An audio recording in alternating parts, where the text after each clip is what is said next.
Hi everyone, thanks for joining us for another Runecast webinar.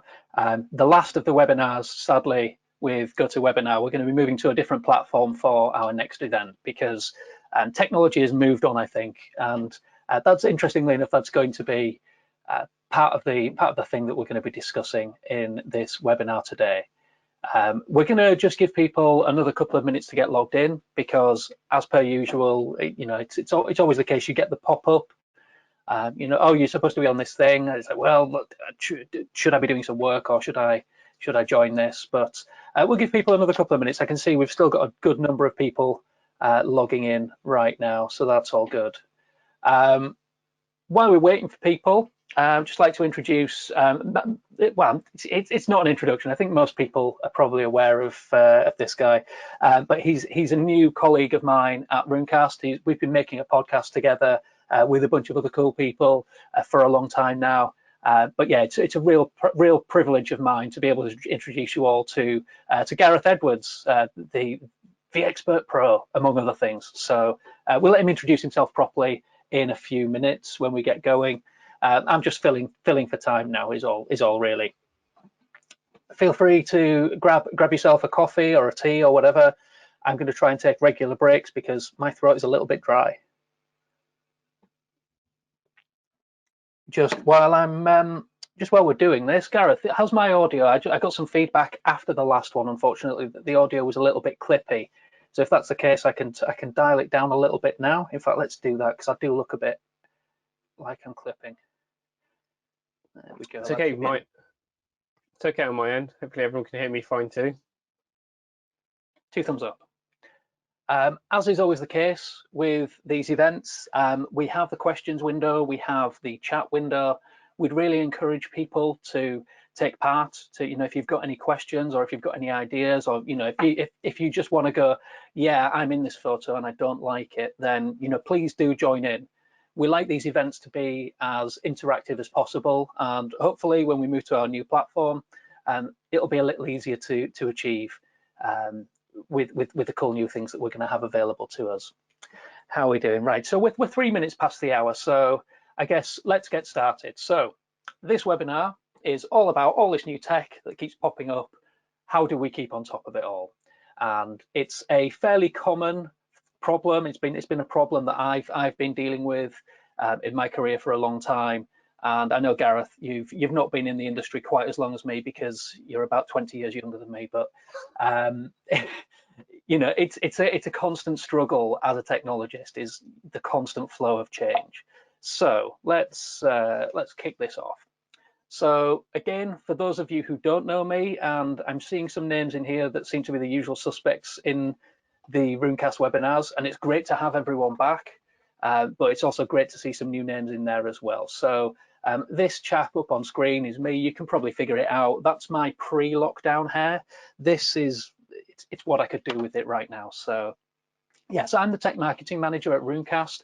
I've got some certifications. In fact, my AWS ones, I got a notification a couple of days ago. My AWS certs have expired, so I need to get back on that particular hamster wheel. I'm a 6-time vExpert. I need to update this slide. So yeah, six times, which is I can't 6 times anyway. So I kind of sit in between the engineering team, the marketing team, the sales team. I jump on calls with customers and prospects and all these kinds of things. But what I do more than anything else is I make videos, I run these kinds of webinars, and I just have a lot of fun doing it, really. My background is very, very virtualization heavy. So I used to work for VMware. Before VMware, there we go. That shouldn't have happened. There we go. We can tell it's live. Before I worked for VMware, I headed up a team of consultants for a reseller in the UK, kind of really focused on cloud and cloud virtualization and information security, really. But yeah, there we go. That's me. That's my blog. That's Open TechCast is the podcast that Gareth and I and a few other folks also put out. And if you've got any questions, if you want to call me out on anything that I've said, you think it's incorrect, you want to start an argument, Twitter is absolutely the best place for that. So hit me up there. I'm at Kev_Johnson. Over to you, Gareth. Thanks, Kev. Thanks for having me on. My name is Gareth. I'm one of the system engineers at Runecast. Probably the politest way of what my job role is. I'm sat behind Kev, making some of the magic happen, writing the rules, seeing how the app works. You know, and again, like Kev, I'm a 6-time vExpert and one of the vExpert pros for the UK region. So if you are looking at going into the vExpert program, do feel free to reach out, as I'm happy to help people through that. Mentor, you know, help you through the application process, or even just give you ideas on how to get started. My background, very much like Kev, was kind of very much like all you watching here. I was a customer.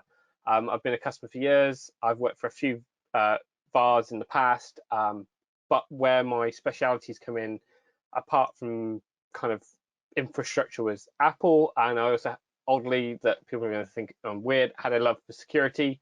So that's one reason for joining Runecast. I did a lot of security and compliance audits in the past. So you know, that's how I'm helping here, is trying to get some of that cool stuff into our products, and also try and break it down for you guys, trying to make it easy. That I know these audits aren't easy, so can you click on a button and have a pretty report for your auditor, and you can get on with your day, because we all know you're busy. As Kev says, we're all trying to learn new tech. Look at infrastructure as code as a prime example. Again, massive passion for me, but you know, we all have a way of doing stuff. And if you won't catch me doing the podcast or writing a blog or calling me out on Twitter, many of you know I love my cars. I love my electric car, to be specific. I've got solar panels. I love tinkering with code in the home. So, you know, and doing anything I can to try and be a bit more eco-friendly where I can, and geeking out. It's all good. And what I discovered today is that Gareth is not Gareth 2 Teslas Edwards. Apparently he needs a pay rise. He needs to be earning the same amount of money as Joe Bagley from VMware. So Joe's been giving me some grief on Twitter recently, calling me out for being an influencer, apparently. Which so we're all going to get a little paper yacht and stand around and have some fun with that. But let's get cracking with the stuff that people are here for.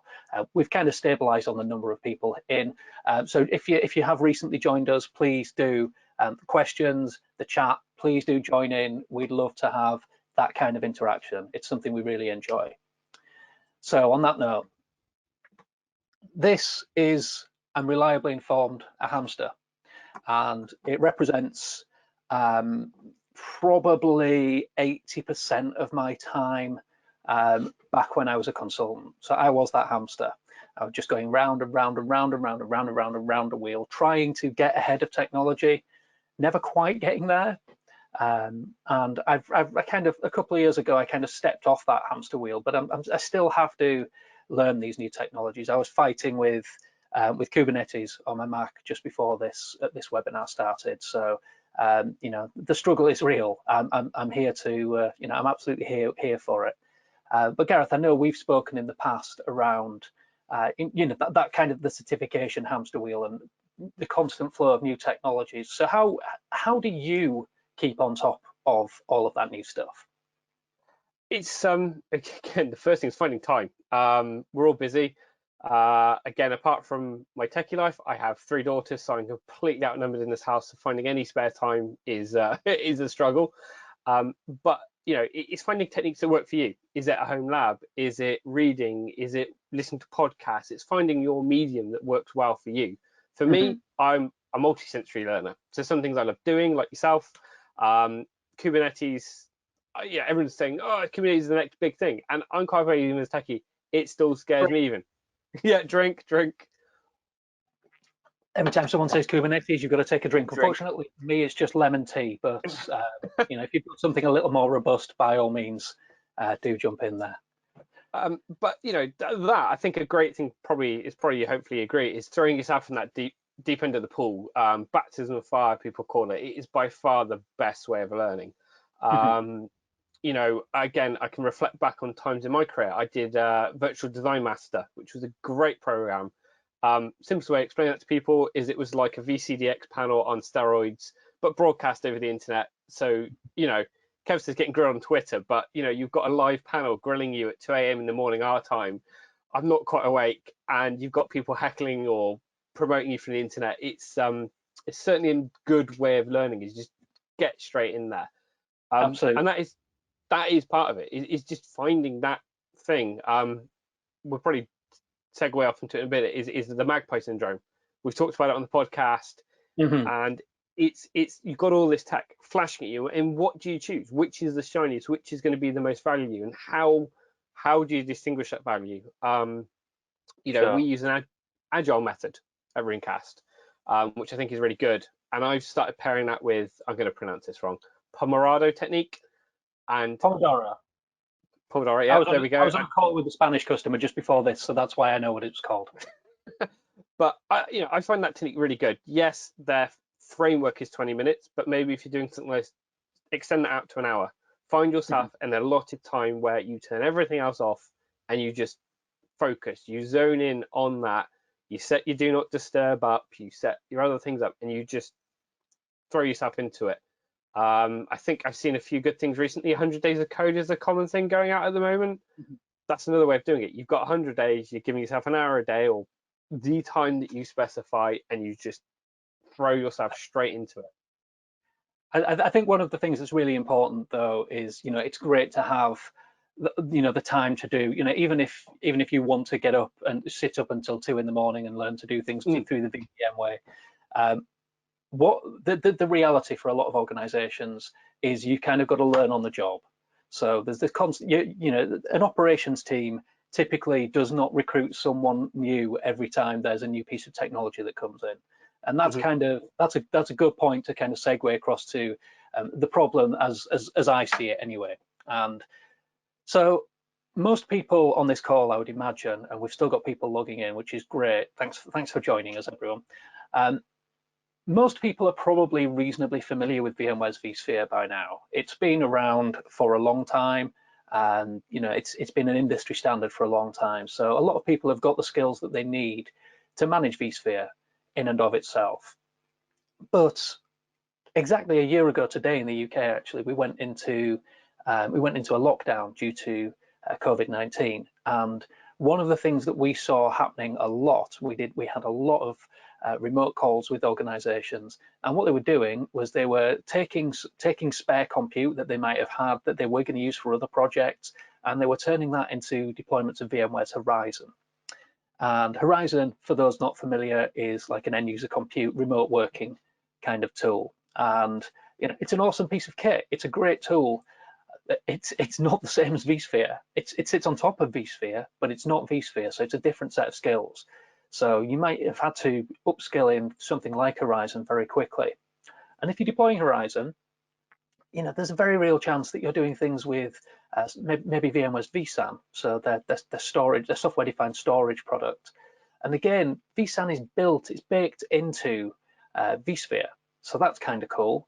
But you have to buy a separate license for it. So a lot of people, they kind of had to learn how storage policy-based management worked, and they had to learn that while they were putting it into production. And a lot of the stuff around SPBM is actually quite complicated, because especially if you come from a traditional, if you're used to your storage being a SAN and you present some LUNs, and those LUNs are then converted, they become data stores. You manage all of that with your storage processor, but with vSAN, it's all kind of built into vSphere. So you determine what your storage policy is going to be, and you can apply those on a granular basis to either virtual machines or even down to virtual disks. So it's new tech. You have to learn it as you go. If you're not using vSAN, Pure Storage are awesome. One of my colleagues, one of my partners in crime when I was at VMware, when I was let go, he was let go at the same time. I rocked up to Runecast. He ended up working for Pure Storage, and so we kind of have a lot of chats. And Pure Storage, what they're doing with storage is amazing. So if you're running that, again, it's more of a kind of a legacy model, but there's a bunch of best practices. If you want to get the best performance and the best security out of your product, then you're going to want to abide by those best practices. If we kind of just keep piling new technologies on top there, then there's always VMware's NSX. Now, I did a fair amount of work with NSX-V back in the day, and I had a pretty good understanding of it. And unfortunately, it's fast approaching the end of its life, and it's been replaced by NSX-T. Now, it might have the same name, but it's not. The infrastructure is very, very different. So again, if you're using this technology, you're probably having to learn it while you're supporting it, and you learn it as you go. And once you start dealing with things like the storage and the network, if you get things wrong, it's a really, really bad day at the office. One of the really good use cases for NSX-T is if you want to, if you're looking to bridge into like a hybrid cloud kind of situation, things like Amazon Web Services. Now, again, I mentioned earlier, Amazon Web Services. I spent quite a long time learning all of that stuff, and I recently had the notification that my certs have expired, so I need to refresh those. But again, it's a completely different way of thinking. So if you're used to working with vSphere, then maybe you need to learn some new stuff in order to be able to handle stuff when it's running in Amazon Web Services. So that's it's a really important thing to understand. So you can probably see where we're going with this. Things like technologies like SAP HANA. If you're running SAP HANA, again, much like Pure Storage, you're going to want to make sure that you're abiding by their best practices. Otherwise, you're going to potentially come into some difficult situations. Everybody get ready to drink. Kubernetes. So Kubernetes, again, it's an entirely new skill set. And I'm reasonably confident with it now, although I still spent 45 minutes fighting with it earlier to get it to do what I needed it to do. Yeah, there's a lot in there. We've got our first question in there. So I would, by all means, anyone who's still joining us, please do drop your questions into the questions panel, and we'll get to them towards the end. I've just realised I normally put a Q&A slide in, and I don't think I did for this one, so we'll see what happens then. And then finally, VMware Cloud Director, the product previously known as vCloud Director. This is yet another set of skills. So if you're working in the managed service provider industry, or if maybe you're taking that move from working for a customer to working for a partner, and you need to learn these things as you go. There's a whole bunch of things in there, things like VMware knowledge base articles, things like best practices. What you really need is a tool that can help you bridge that gap while you get to learn how these things work while they're in production, because you don't necessarily have time, because you will get it eventually. You will learn to understand how it all plugs together. But the problem is, this is the challenge. How long have you got to learn all of these things? Because by the time that you've just about learned it, something else has already come along. And this is the challenge there. So beyond the constant flow of new technology, we also need to be able to secure these things. So, if you're working in a regulated industries, you're looking at regulatory compliance, things like PCI DSS, things like ISO 27001. And again, this is one of the areas where Gareth's working really hard with the team there to help build out more and more checks that we can perform with Runecast Analyzer to add all of these extra new standards that people are demanding from us. We're a really customer-driven organization. When you're a tiny startup like us, in an industry where there's organizations with 25, 30, 50,000 staff, in order for us to compete, we have to be very responsive. So we have a really aggressive roadmap of features that we're looking to add in, and customers come to us all of the time with new feature requests. And so yeah, security is a really big part there. If you're running your applications on premises, then you're probably running vSphere. Even if you're not running vSphere, you need to make sure that the hardware is going to work with the applications that you're working. So again, this is another area where we might want to have a bit of a look at how Runecast Analyzer can help you there. The VMware knowledge base. So the knowledge base has almost 28,000 articles there published in the English language alone. There's nearly 44,000 KBs in total, but if we just look at the English language, it's just short of 27,938 when I made this GIF, which was a few weeks ago, so that will absolutely have changed. Now, there's a massive amount of knowledge there, and the challenge is that nobody reads any of those articles until they have a problem. And so this is one of the problems Runecast Analyzer was set up to solve. So these folks here that you can see on the screen, anyone who's been on one of these events before has probably seen this slide a couple of times at least. These are the people who formed Runecast. They were all working for IBM in the Center of Excellence in Brno in the Czech Republic. And every time there was a problem for one of the VMware managed services customers, they had to identify what the problem was and then check all of the other customer environments to make sure they weren't going to be vulnerable to them as well. And doing that in a manual way is not fun. You don't want to do this in a manual way. It's not scalable, let's put it that way. If you're doing it for one and you've got another 500 customers, no, you don't want to do that. So the idea that they came up with was, well, we already have all of these sources of data, because every time we do these root cause analysis, what we find is that in the vast majority of the cases, that the documentation already exists. It tells us what we need to do differently in order to prevent this from happening. So what we want to do is have a tool that can scan proactively instead of reactively, see where the problems are, notify you in advance, ideally before they cause a problem, show you what you need to do to rectify those problems, and then, brilliant, we can all just basically retire onto an island in the Bahamas on a solid gold yacht. And I think that's still the dream. But yeah, so that was the original idea. It was that those 28,000 knowledge base articles, and then since then, we've been on the market now for 6 years or so. Since then, we've extended there to cover best practices, to cover other technologies, to cover security standards, and we keep adding new functionality all the time.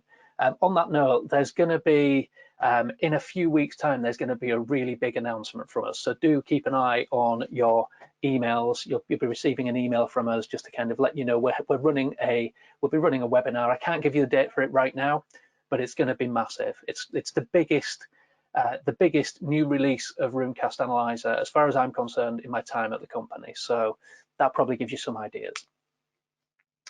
So these are all of the different things that we can scan. Over on the right, there's all of the different sources of data. And then kind of in the middle of the screen there's all of the different standards and the different sources of knowledge, so to speak. So things like the knowledge base, the hardware compatibility list, best practices, social media, security configuration guides, all of this stuff. We cover all of that stuff for all of the different technologies that we've got there. And yeah, this just highlights again that in the people who started the company, what they discovered was that 90% of problems, the actual root cause of those problems, could be prevented because the documentation already exists. So yeah, that's kind of where we go from. So this is Runecast Analyzer. On the left-hand side, what we've got is we have the central repository, which is kind of where we store all of our data. But up at the top there, we've got our artificial intelligence assisted knowledge parser. We call it RICO, which is kind of a more sexy way of saying AI assisted knowledge parser. It's an artificial intelligence that we've built ourselves. We take care of it, we feed it, we look after it. We're constantly tweaking it to make improvements. And this is the thing that scans things like the VMware knowledge base, like the hardware compatibility list. And one of the things that I didn't realize until I joined Runecast was those 28,000 knowledge base articles are not static at all. They're very, very, very dynamic. New articles get published, articles get updated, articles get hidden all of the time. And so we can see when they get created, when they get removed. We can see when there's things like a new VMware security advisory gets published, and then we can get those details down to your appliance within 24 hours. So yeah, we're monitoring all of these different sources of data. The AI is then building rules, and it pushes them down to the central repository. We go through some QA process, and then we push them to your Runecast Analyzer appliance. And this Runecast Analyzer appliance has historically, it's always been a vSphere OVA. So it's a VMware virtual appliance. You deploy it into vSphere on premises. Great. You point it at your vCenter servers, your NSX managers, your AWS accounts, your Kubernetes API servers, vCloud Director, you can point it there. We can pull data from all of these different sources of data. Now, I say traditionally it's always been that. I'll cover the guess what in the next slide, but yeah, there's been a few changes recently. The appliance has got a patented rules engine. And what that means is someone in a patent office in America has basically rubber stamped the idea and said, this idea is unique. And we're really, really, really proud of that. So that runs typically on premises. Again, I'll cover that in a moment. The most recent technologies that we added were vCloud Director, and we also announced a plugin for ServiceNow. So if you're using ServiceNow as an IT service management tool, if you're, that's how your IT trouble tickets are generated and managed, the great news is you can download a plugin for ServiceNow, and that will monitor your Runecast Analyzer appliance, and any changes, any new findings will generate tickets. They'll assign them to the relevant engineering teams within ServiceNow, so that your teams can then, all of those tickets get generated automatically. And we're all about automation at Runecast. So I did say that there's something a little bit new here, and this may or may not blow your mind, but we have been historically very, very VMware focused, and we're expanding our horizons at the moment. So we've had the coverage for Amazon Web Services for a while. We added Kubernetes towards the end of last year, and now you can actually deploy Runecast Analyzer natively onto Amazon Web Services. So if you are, if you're a customer of Runecast, or you're thinking about using Runecast Analyzer, then you no longer need to have vSphere in order to run that. You can deploy it natively into Amazon Web Services, and you can use it to scan your AWS, your Kubernetes. Kubernetes, wherever it's running, it could be in AWS, it could be running in Azure, it could be running in Google Cloud. We can provide all of that value for you, and you don't necessarily need to have vSphere anymore. So that's kind of cool. The next thing that's kind of cool, and I actually think this is even cooler, is if you're running Kubernetes, the great thing is you can now deploy Runecast Analyzer natively onto a Kubernetes cluster. So here what we can see is, this is just my laptop. We can see I have, I'm just running Minikube on my laptop. So it's a really, really small, super simple environment.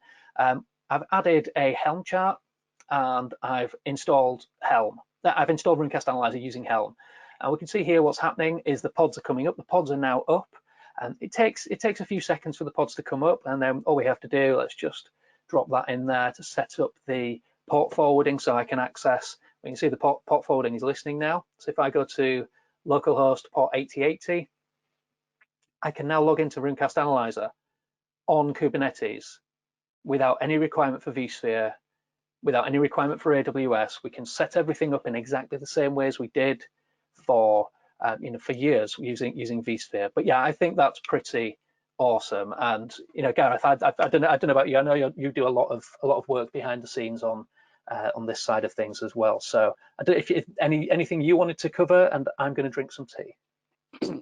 Yeah, I just think, as you said, it's quite nice. We're a young, aspiring, engaging company.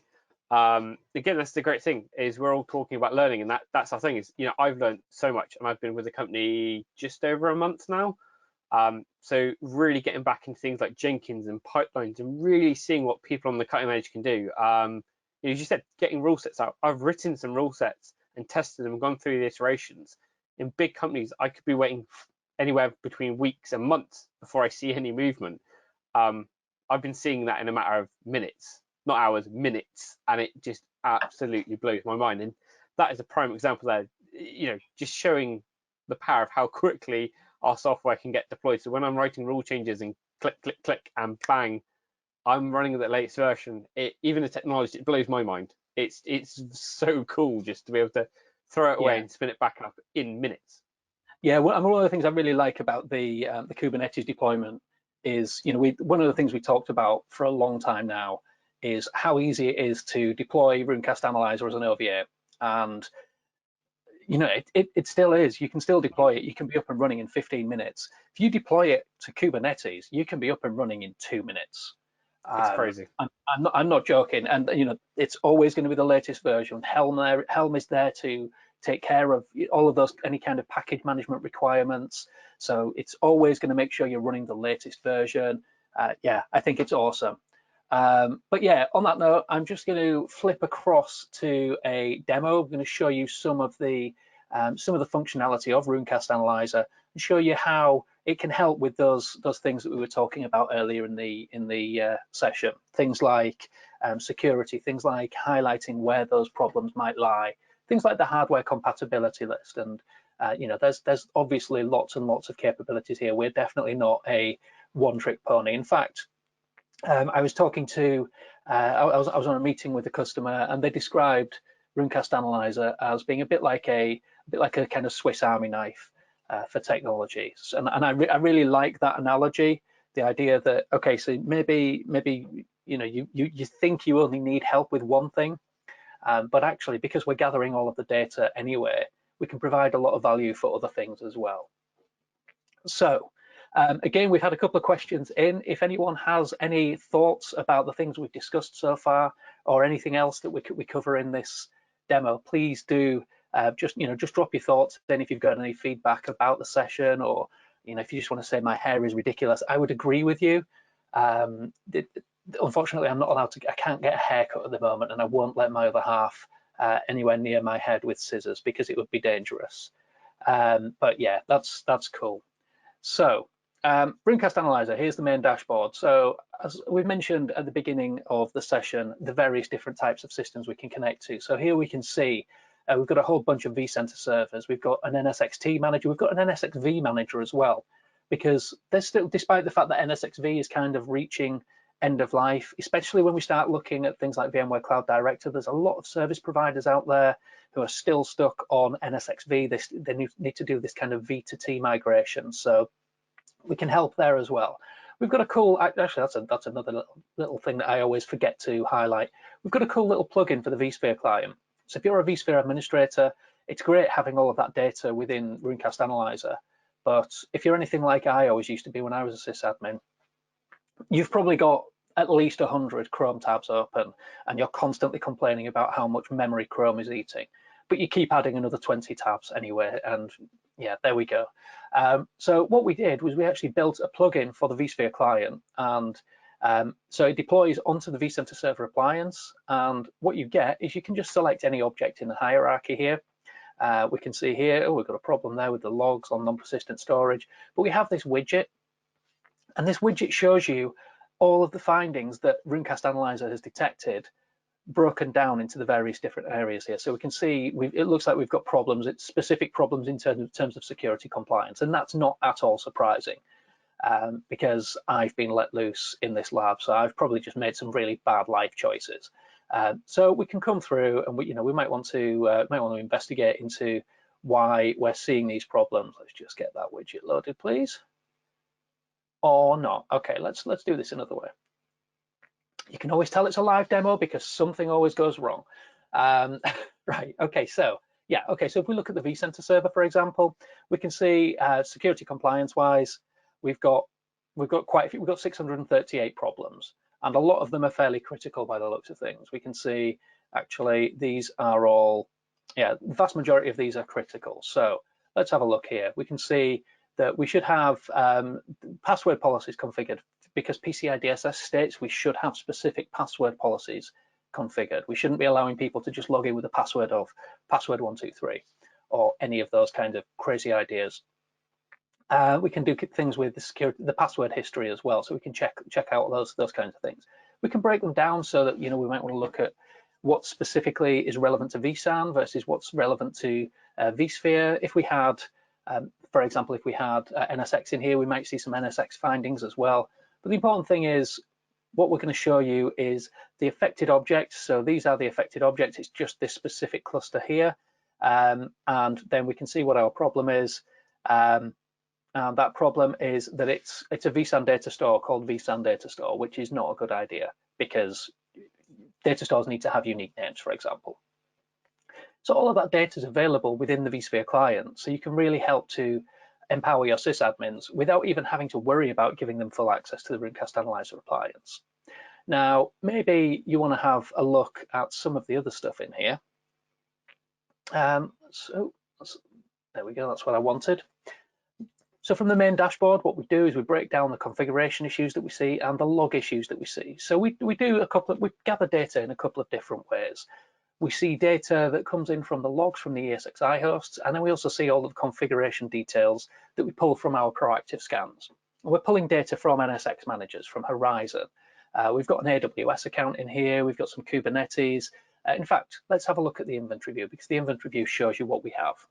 Each one of these, they're just small lab environments, but it gives you some idea as to the kinds of things that we can add extra value on. And these are all risks that exist in the environment that without something like Runecast Analyzer, and I say something like Runecast Analyzer because there's nothing like Runecast Analyzer, but without that, you wouldn't be aware of all of these issues. So, for example, here there's a risk here of an ESXi host prepared for NSX-T may experience a purple screen of death under high distributed firewall rule churn due to a race condition. And so here's all the details. And I don't think there's actually a fix for this as yet. Oh, there is. Yes, there's a patch available. So you need to deploy the relevant patch there. Here's the knowledge base article. So all of that data is there.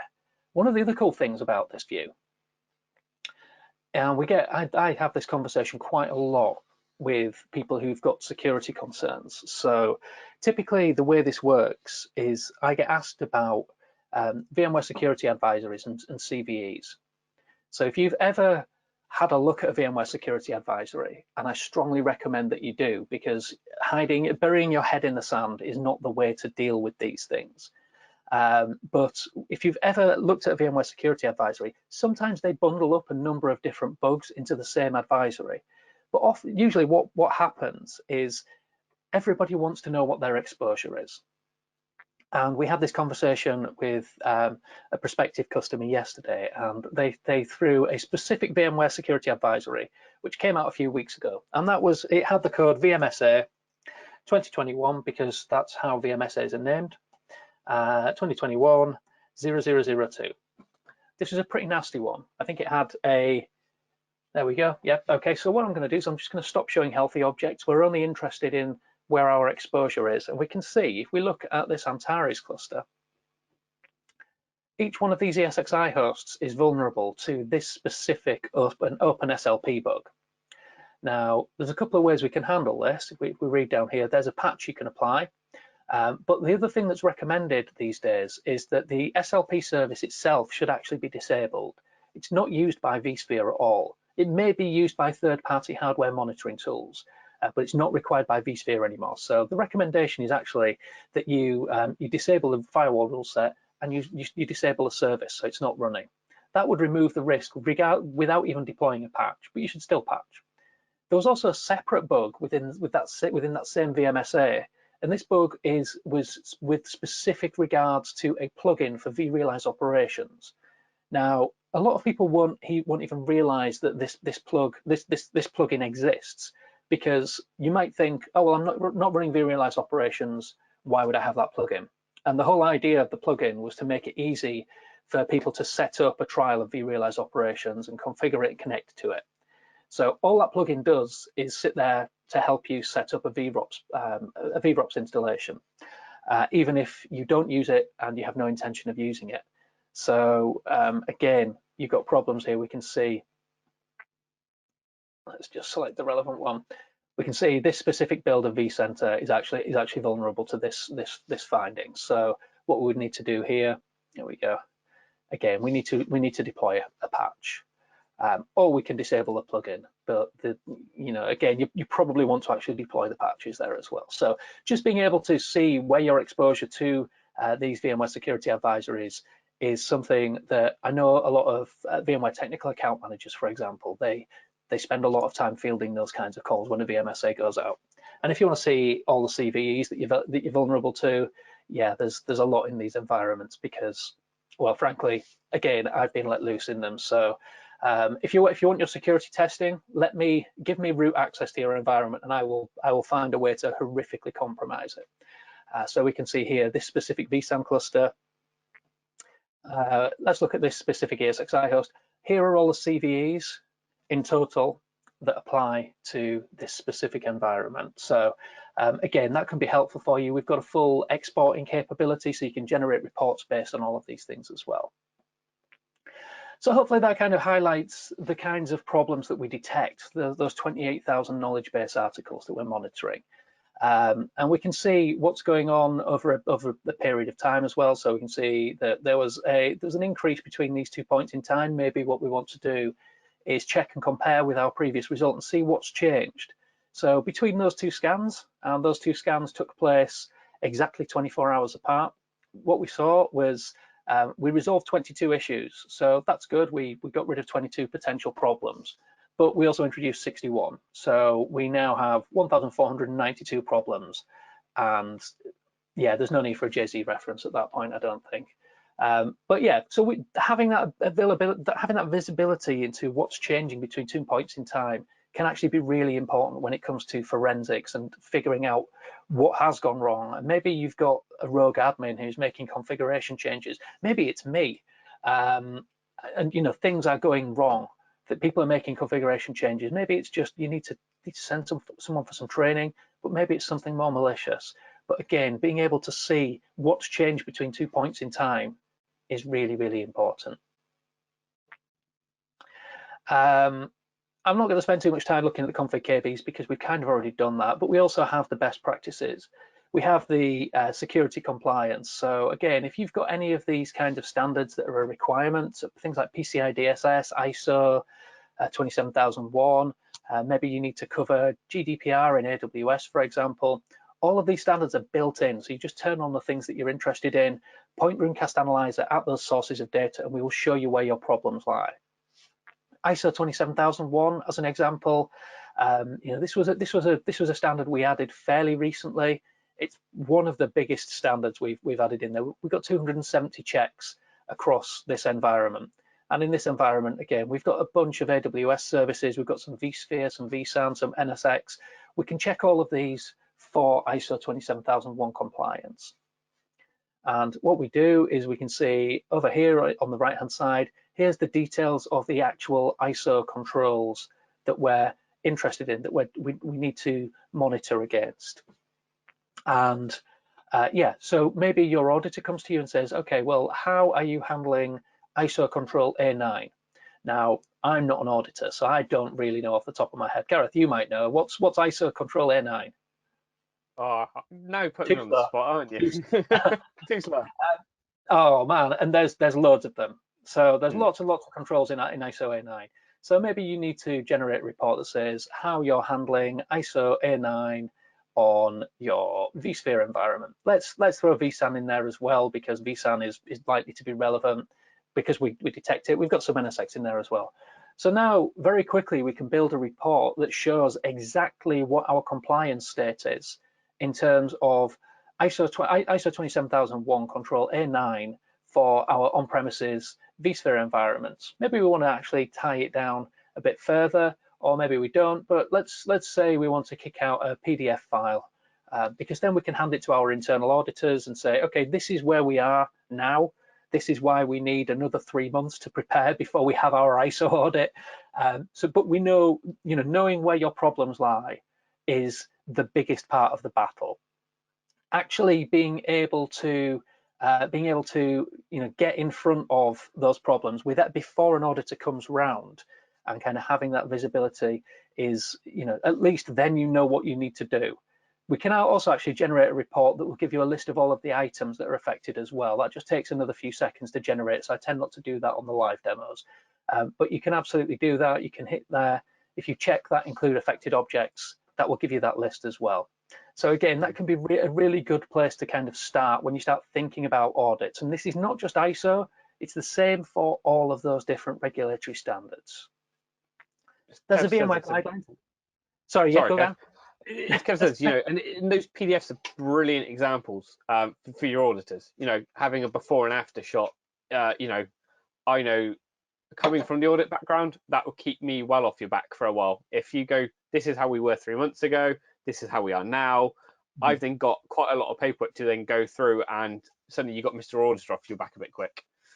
Yeah, and being able to prove that you're moving in the right direction, even if you're not in a compliant state now, it proves to your board, to your C levels, that you're in a position where you're actively working to improve your security posture. So yeah, it can be incredibly powerful. We also, down here, we have the VMware guidelines. So this is the VMware Security Configuration Guide. So we've got the version 6.x versions and also version vSphere 7 in there as well. So there are different SCGs dependent on the product that you're running, but we've got all that in there as well, and NSX as well, because why not, eh? When we start talking about profiles and knowledge profiles and compliance and things like that, one of the questions that often comes up is, so let's say, for example, I'm a large organization and I've got some PCI DSS, so I've got some stuff that I need to put under compliance for PCI DSS. That's great. Maybe I need to do ISO 27001 on a wider surface area. But then often what we see happen is these types of organizations often have, one of the things that they also need to do is they need to have their own internal audit standards. So they kind of take all of the other bits, and then they might want to, say, cherry pick from some other standards as well. And again, I have that kind of call with our prospects, with our customers on a fairly regular basis. So we had a look at how we could handle this. And for the original customer that asked for this, it's like, well, yeah, we could just build those extra checks for you. That wouldn't really be that onerous. And also, they were a really big customer of ours, so it was definitely worth our time to do this. But then we were looking at, how do we scale that up? Because if we do it for one customer and then another customer asks and then another, it's kind of like the old teach a man to fish and his wife will leave him. I don't know the end of that particular adage, but it's about empowering people to make their own calls. So we introduced a feature called custom profiles. And custom profiles allows us to build our own custom set of rules and checks based on the over 3,000 checks that we have within the Runecast Analyzer appliance. So you can select any from this list. So I mentioned, yeah, down there, 3,083 in this specific one. So we could select, let's just go with that one. Let's say this is the thing that we want to check for. All we have to do is go custom profiles, copy that issue into the custom profile that we've set up, and you can have multiple. So maybe we'll go with the UK MOD. Maybe we think this is actually just a medium severity. And again, I've not even looked at what this finding was. It's a purple screen of death, so you probably don't want to make it a low severity, but it gives you the idea. And all we have to do then is copy that into our custom profile. And the next time the analysis runs, what's going to happen then is we'll also check that specific check as well as all of the other checks in that profile. And this is really, really powerful because we can then come back into our all issues view and we can build reports based purely on our own internal audit standards. So here we can see, between this point in time, we've had some spikes here. So again, we might want to have a look at our compare with previous result and see what's changed there. It's got two scans very close together. But yeah, it gives you, visibility as to what's changing between those points in time. How are we doing for time? We've got 12 minutes, so we probably want to start wrapping up. I can see we've got some great questions in there. The one other thing I did want to show everyone, in fact, no, let's do two other things. We've got time. Because we also ingest the logs from your ESXi hosts, we can correlate those against other problems that we might not be able to pick up just from the configuration analysis, for example. So here we can see we've got an Emulex card, so an Emulex network adapter. We've got this specific error. It says it's forcing link down as unrecoverable error detected in JIT firmware. Now we can see exactly where this has come from. So it's come from, in fact, we've got it happening on 3 ESXi hosts. There's the exact error message. There's the timestamp and the date when that happened. And so we can come back to the details and we can see what the cause of this is. And obviously, if you've got a network adapter and that interface is going up and down, it's flapping like crazy, it's generating a lot of problems for you. So, this can be really helpful when it comes to troubleshooting. And what we need to do, it says, to resolve this issue, ensure the drivers and firmware are compatible. Okay, so how do we know what drivers and firmware we need? Well, actually, we've got another feature that can help there. So that feature is what we call, rather imaginatively, we call it hardware compatibility. So we check your vSphere environment, all of the different vCenter servers from a single interface. So you don't have to SSH into your ESXi hosts or anything like that. We've got a nice GUI for it, and here we've got 3 different vCenter servers. We're looking at all of the different ESXi hosts that are connected up to those vCenter servers, and we can see that this specific ESXi host here is running ESXi 6.5. I think that's the 6.5 GA release, and it's got this BIOS, and this BIOS is problematic. And the reason it's problematic is because 280 does not appear in the hardware compatibility list. So that's a fairly major problem potentially. It might be all right. Dell might have said, yeah, you'll be okay. But generally, you want to stick with that hardware compatibility list. So we would actually probably want to downgrade that BIOS and bring us in line with, so 271 seems to be the most recent one that's supported for 6.5. And again, not living by these HCLs can cause you all kinds of problems. Believe me, I've been there. I spoke with thousands and thousands of customers in my time at VMware around the challenges that they were having around vSphere lifecycle in particular, and hardware compatibility was one of the biggest challenges. So if we look at I/O devices, we have to validate both the driver and the firmware. So in this case, we can see the driver is 691020, and that is a validated, it's a supported driver, but it's highlighted in red because it requires a minimum firmware of 21.3.4. And we're running 21.2.5. So what we need to do is we need to upgrade that firmware to 21.3.4 or above, and that will bring us in line with our with the HCL for the version that we're running. We do the same thing for hardware, for vSAN as well. So if you're running vSAN, you'll be aware that the vSAN hardware compatibility list is even more stringent than the I/O devices and the server HCL. So if we have a look here, we can see we're running vSAN, we're running an all-flash configuration. Everything is green until we get to here, and we can see this driver, this 2030, is, yeah, it's a supported driver, so we're in a good place. The firmware is 688 there, and we can see that the firmware is 688, so we should be in a good place. Unfortunately, they are not validated together, so this is an unsupported configuration. We need to either downgrade our firmware. So for this driver, our supported firmware is 660. I'll just show you the rest down there. So 2030, 660 is the only supported firmware, or we need to upgrade the driver to 2042. And that will bring us in line with this firmware that we're running right now. So this, again, we can show you all of these things without you even knowing that you've got a problem. And if we kind of think, vSphere 7 has been out for a while, vSphere 7 update 1, update 2.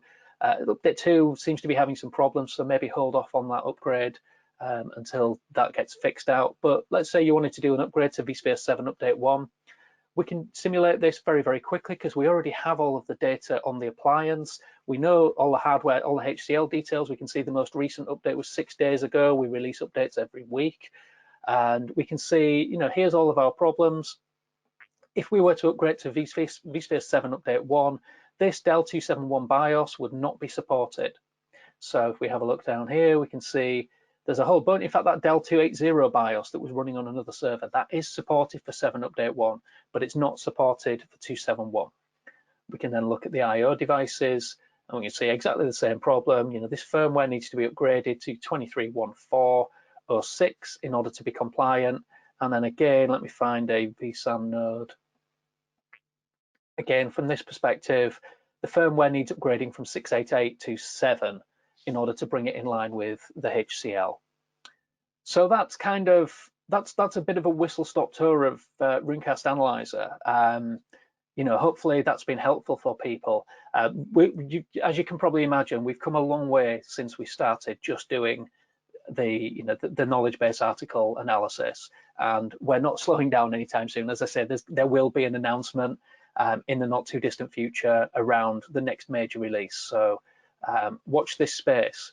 At this point, typically I have an amusing GIF for the question and answer section, but unfortunately, yeah, I forgot to put that slide in. This is what I've been super busy, but we have got 4 questions in here, which is great. So the first one from Peter was, okay, right, yes. So less of a question, more just a point he made right back at the beginning when we were talking about things like Horizon, things like NSX. So just kind of saying, using NSX to microsegment and then using workspace 1 on top to kind of build the security around the Horizon piece. And again, it's all new technology. You need to kind of learn as you go. And if nobody goes through the process of learning that new technology when it comes out, then yeah, it's not a pleasant place.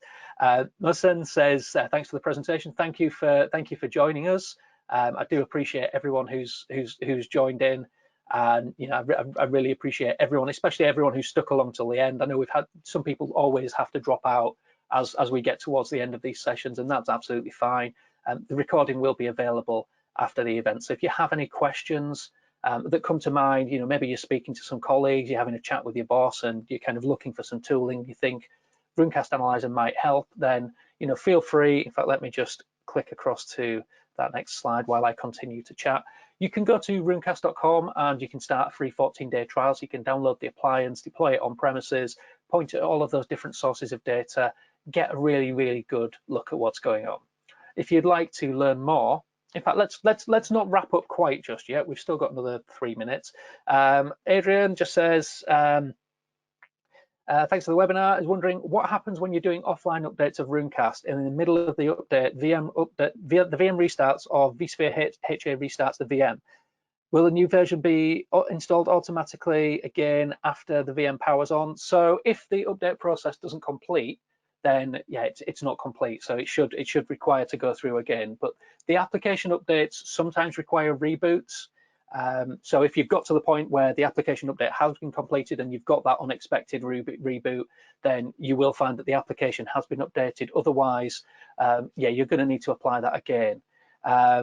It's exactly the same regardless of whether you're doing offline updates or online updates. So we have those two streams. So if you connected the appliance to the internet, it will automatically receive those updates and they will be applied. If you are in an offline situation, so you've got disconnected networks with no internet connectivity, you can apply those offline as well. So it's basically you sneaking the updates to the appliance.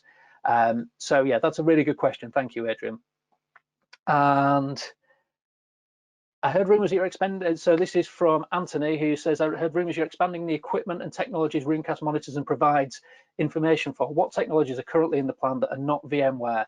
Now, I can't really speak about anything that's beyond what we've already covered today, but what I would say is, again, please do join us for our next webinar. We'll be in touch with you all by email just to kind of let you know we're running it, but it's going to be a massive announcement. It's not too far away now as yet either, so please do join us for that next one. And sorry, I can't really, yeah, no spoilers, but if you hit me up on Twitter, you're still not getting any spoilers. But yeah, on that note, thanks everyone for joining us. We're almost at the top of the hour now. So yeah, again, if you're interested, go to the website. You can email us at innovate@runecast.com. We'd be more than happy to set up a full deep dive to look specifically into the technologies you're interested in, either with myself or one of my colleagues. You can always hit us up on Twitter as @Runecast. And then just as a reminder, right back at the beginning, if you want to complain to me or you have any other questions, I'm @Kev_Johnson. And Gareth, it's on your shirt as well. Yeah, it is @Gareth Edwards 86. Okay, great stuff. So thanks very much everyone for joining. Thanks for sticking all the way through. And hopefully it'll be helpful hopefully it's been helpful to you. And if you have any questions, any suggestions about future topics, please do hit us up. I'd love to hear from you. But on that note, I'm going to close the webinar and go and grab another cup of tea, I think. Thanks very much. Thanks, everyone.